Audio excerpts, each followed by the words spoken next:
What is good, YouTube? My name is Ash Porter and welcome to my channel. Today we are reading The Weight of Glory by C.S. Lewis.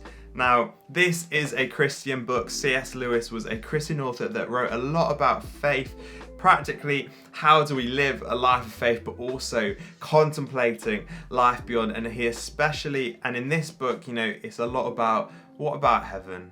How does it work? How do we get there? What does faith look like? All that kind of stuff. There's also more to it. But that is what this book is about. Obviously, if you're not a Christian, please don't run away from this. I think there probably will be a lot you can still learn from this. But obviously, if you're like me, if you have a faith, C.S. Lewis is just a top quality author to be reading. Now, this book isn't, a book that's got one specific theme which Lewis just talks about chapter by chapter. Each chapter is actually a different essay. So it's a series of essays, or I think lectures or talks he's done at points, all put into a book. They have the rough theme of heaven. That's kind of one of his specialities, but also there's a load of stuff, like he has a section on a chapter on like how do you carry on during wartime. Like there's loads to it, so there's loads of different topics in this book, and I am well excited to dig into it. If you're anything like me, I just absolutely love C.S. Lewis. I think he is a quality writer. Don't get me wrong, at times my brain finds it hard to follow him. Maybe I'm not smart enough. Maybe it's the style of writing that isn't like modern writers anymore. Maybe he was just extremely clever. But either way, once you get used to his writing, you find that C.S. Lewis is just the most extraordinary communicator. He has an incredible way with words, and especially when it comes to faith, he just is able to put a pen to paper and write that in a way that helps you. Oh yeah, I understand that now. Oh, that's such a good way to think about it. You just have those moments all the time reading his work. And so I'm well excited to read this and see what I get out of it. So let's get reading. So this is day 1, The Weight of Glory by C.S. Lewis.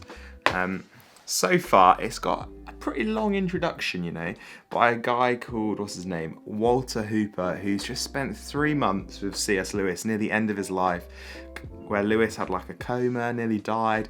But this guy was a big fan, spent a lot of time with him, and then started working for Lewis. And he gives this just incredible insight that I guess intros this book well, because it's all about finding joy, about happiness, about where are we finding that eternal happiness from, basically, that longing that we all have for it.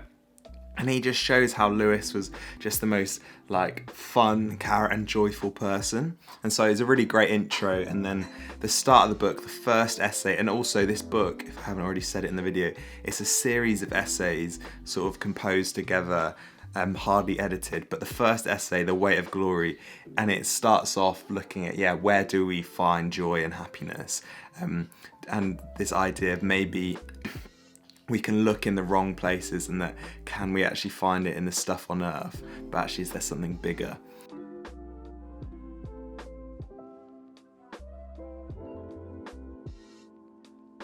So I just finished day 2, and my gosh, there is so much.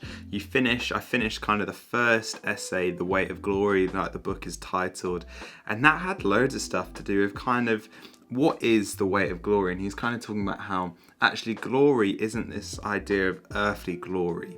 It isn't this thing of getting praise on earth in other humans' eyes, but it's the weight of glory in God's eyes, how God sees us, and that on judgment, whether you believe in this or not, that God will either see you in glory or not, and that can be a real weight to it. But what C.S. Lewis is writing about is how actually there is a weight to it, except we know that through Jesus' actions, that weight can be stripped away from us. And so that when we believe and we trust in Jesus, that weight of glory can disappear. And then you get to the second essay in this book, which is Learning in Wartime, which is a really interesting one. It's all about basically priorities and how, almost a bit about idols, how war could become an idol. And then he talks about faith and how actually everything we do on earth, everything we do can become an idol and actually can consume us. And so everything we do isn't bad in itself, but it's about offering it to God and saying, I'm doing this for you humbly and meekly. And that makes things okay, or not okay, that's the wrong word.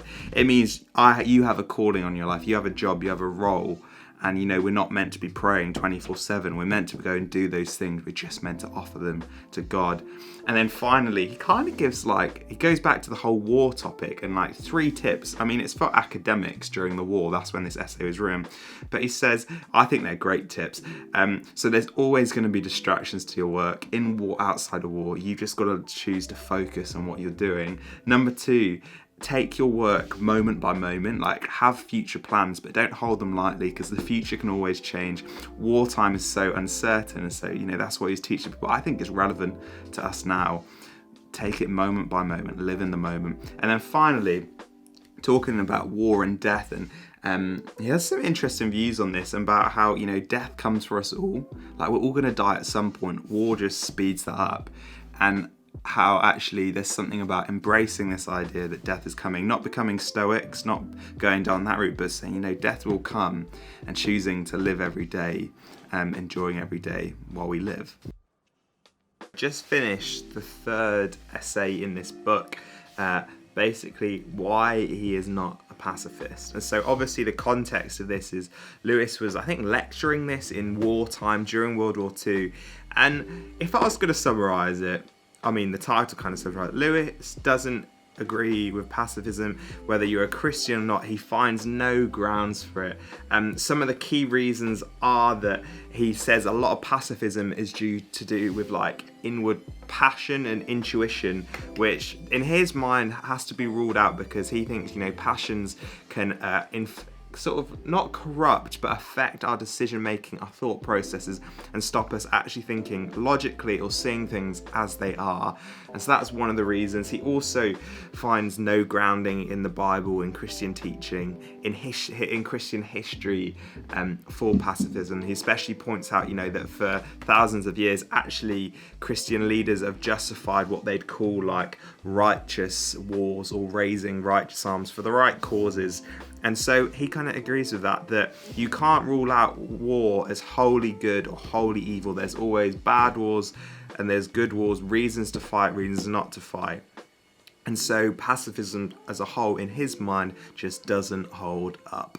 So day 4, Weight of Glory. I've just done my reading for today, and this essay is titled Transposition. Now, the interesting thing about this is really the chapter is all about how he feels speaking in tongues, which is this thing within the Christian faith that on the day of Pentecost, this is in the Bible, in the book of Acts at the start, that once Jesus had left and he'd gone up to heaven, all the disciples were gathered together kind of praying, and then suddenly something crazy happened and the Holy Spirit came and met with them, and a load of them started speaking in tongues. And so what this means is some of them were speaking in languages they'd never spoken before, and the Bible says that locals were understanding them in their home languages, which is bizarre. And then sometimes tongues can be like a spiritual language that kind of sounds like gobbledygook, but Christians think or believe we're talking to God in a unique language when we do it.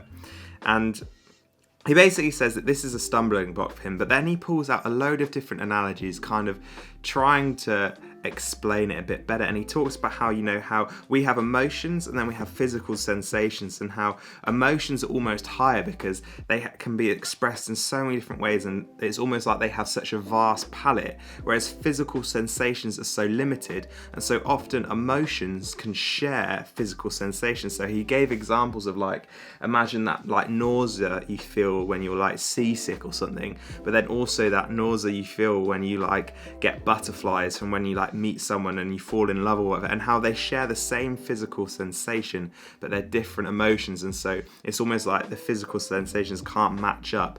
And then he compares this to drawing, and how drawing is a 2D transposition of a 3D reality, and it doesn't give you the full extent of it. And then after a lot of beautiful imagery and explaining, he goes on to compare this to the spiritual and the natural life, and how in nature, in our natural life, all our physical sensations, our emotions, everything we feel now is almost like a 2D painting, where it's not the full experience, it's not the full reality, but we get glimmers of the spiritual life and of God, but actually that beyond, in heaven, beyond this life, we're going to experience that through that true 3D experience.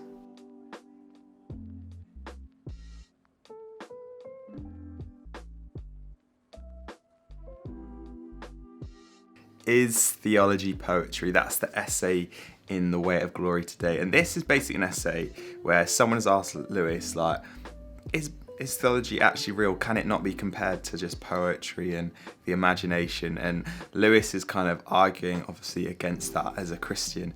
And some of his key points is, one of the ones that stood out to me is that poetry, myth, storytelling, all these kinds of things, they're full of what he'd call like poetic romanticism, that kind of thing, or like romantic imagery, and that he would claim theology is just not full of that theology isn't full of romantic thought, that it's actually trying to get to the root of a reality.